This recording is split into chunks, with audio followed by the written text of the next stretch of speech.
Ce n'est sûrement pas une fin de vacances rêvée pour ces touristes après leur excursion sur les ruines incas du Machu Picchu. À cause des pluies diluviennes, 4000 d'entre eux sont restés bloqués pendant 5 jours sur le site touristique le plus visité d'Amérique latine dans le sud du Pérou. Des intempéries qui ont rendu toutes les routes impraticables.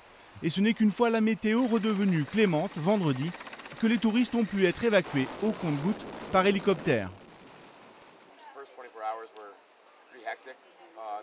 Les premières 24 heures, c'était la confusion totale. Nous avions très peu d'informations, puis ils nous ont tous réunis, nous ont apporté de la nourriture, et on a vite compris qu'il n'y avait qu'un seul site où les hélicos pouvaient atterrir.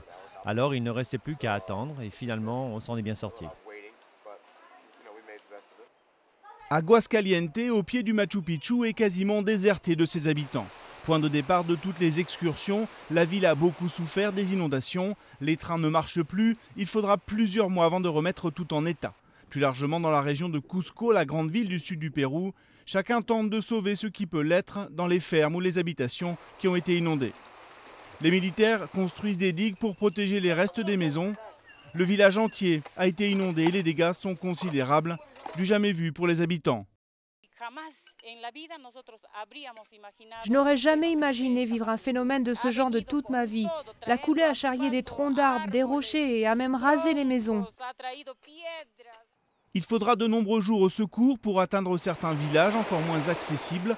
On estime que les inondations ont touché 40 000 personnes et fait plusieurs dizaines de morts au Pérou, mais aussi en Bolivie.